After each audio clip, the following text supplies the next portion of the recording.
मुकेश अंबानी, गौतम अडानी, सावित्री जिंदल, शिव नागर, ये सब पैसे तो खूब कमाते हैं, लेकिन टैक्स इसलिए बहुत कम दे पाते हैं क्योंकि वे फाइनेंशियली एजुकेट होते हैं। देखो, पैसे कमाना, पैसे बचाना, पैसे को मल्टीप्लाई करना फाइनेंशियली एजुकेशन के अंदर आता है। हमारे इंडिया के स्कूल कॉलेज के अंदर फाइनेंशियल एजुकेशन मिलती ही नहीं। टीचर खुद फाइनेंशियली स्ट्रगल करते हैं। वे बुक का नॉलेज तो है लेकिन फाइनेंशियली एजुकेशन का नहीं। इससे खराब रूरल एरिया के टीचरों का है जो 8,000 से लेकर 15,000 तक ही कमा पाते हैं। वे खुद फाइनेंशियली स्ट्रगल करते रहते हैं। वे दूसरे को फाइनेंशियल फ्रीडम हासिल कैसे करते हैं, वे कैसे सिखा सकते हैं, नहीं तो वे खुद फाइनेंशियल फ्रीडम हासिल नहीं कर लेते। इंडियन एजुकेशन सिस्टम एम्प्लॉय बनाता है और सबसे ज्यादा टैक्स निर्मला सीता नहीं गवर्नमेंट लेती है। वहीं बिजनेसमैन के पास लीगली टैक्स बचाने का बहुत सारे तरीके होते हैं जिससे बिजनेसमैन एम्प्लॉय से भी कम टैक्स देते हैं। देखो, ये बात तुम्हें कोई नहीं बताएगा। एम्प्लॉय पहले टैक्स पे करते हैं, उसके बाद जो बचता है उसे खर्च करते हैं। वहीं बिजनेसमैन पहले खर्च करते हैं, उसके बाद जो बचता है उस पे टैक्स देते हैं। बिजनेसमैन कभी भी गवर्नमेंट को अपने ऊपर दबाव नहीं देने देते क्योंकि ऐसा होने पर बिजनेसमैन अपना बिजनेस दूसरे देश करने लगेंगे तो एम्प्लॉय बेरोजगार हो जाएंगे, तो वे गवर्नमेंट के पास जाएंगे। गवर्नमेंट बिजनेसमैन को अट्रैक्ट करेगी, वे टैक्स में छूट देगी, वे कहेगी आप यहाँ बिजनेस करें, एम्प्लॉय को रोजगार दें, हम एम्प्लॉय से टैक्स लूट लेंगे। हम आपको एम्प्लॉय और बिजनेसमैन पैसे कैसे खर्च करते हैं वे बताने वाला हूँ, जिससे आप जान पाएंगे अमीर लोग टैक्स कैसे बचा पाते हैं।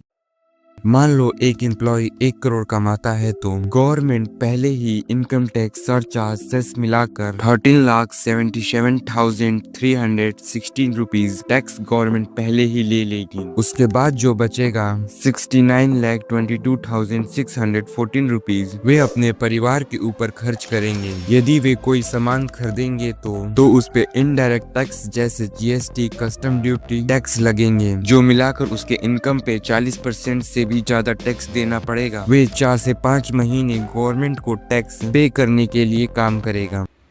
मान लो एक बिजनेसमैन 1 करोड़ कमाता है, वे जानता है सिर्फ प्रॉफिट पे टैक्स लगता है तो वे पहले खाना पीना, कपड़ा, गाड़ी, रेंट, लैपटॉप जो भी खर्च करना है वे खर्च कर लेता है। वे सारे खर्चे एक्सपेंस में क्लेम कर लेता है। उसके बाद जो बचता है उस पे टैक्स देता है। मान लो उसके पास 30 लाख बच गए तो वह सिर्फ 6,24,000 ही टैक्स देगा। लेकिन बिजनेसमैन बिजनेस को आगे बढ़ाने के लिए मशीन या जमीन खरीद कर टैक्स बचा लेते हैं, इसलिए अमीर और अमीर बनते जाते हैं। वहीं एम्प्लॉय लैपटॉप, कार कुछ भी खरीदेगा तो उस पे GST देना पड़ेगा। वहीं बिजनेसमैन कुछ भी खरीदता है तो वे उस पे GST क्लेम कर सकता है। देखो, मैं आपको 2 तरीके बताने वाला हूँ जो बिजनेसमैन ज्यादा टैक्स बचाने के लिए करते हैं। फर्स्ट, टैक्स प्लानिंग यानी tax management. Second, black money.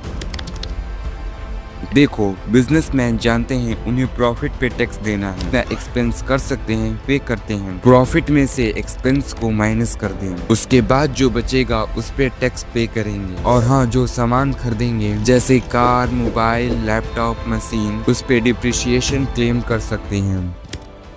किसी संपत्ति जैसे मशीन, वाहन या इमारत की मूल्य में समय के साथ होने वाली गिरावट इसे वित्तीय लेखांकन में दर्ज किया जाता है क्योंकि हर संपत्ति का एक निश्चित उपयोग जीवन होता है और उसका मूल्य धीरे धीरे कम होता है। आप तब डिप्रिसिएशन क्लेम कर सकते हो। लेकिन हाँ, जो भी संपत्ति खरीदते हैं उससे इनकम होनी चाहिए। मान लो आपने 10 लाख की कार खरीदी, उसकी हर साल कीमत कम होती जाती है तो आप हर साल डिप्रिसिएशन क्लेम कर सकते हो। लेकिन हाँ, सरकार ही तय करेगी कि आपको डिप्रिसिएशन कितना मिलेगा। सरकार हर साल डिप्रिसिएशन की लिस्ट निकालती है। मशीन पर X%, फर्नीचर पर Y% आदि।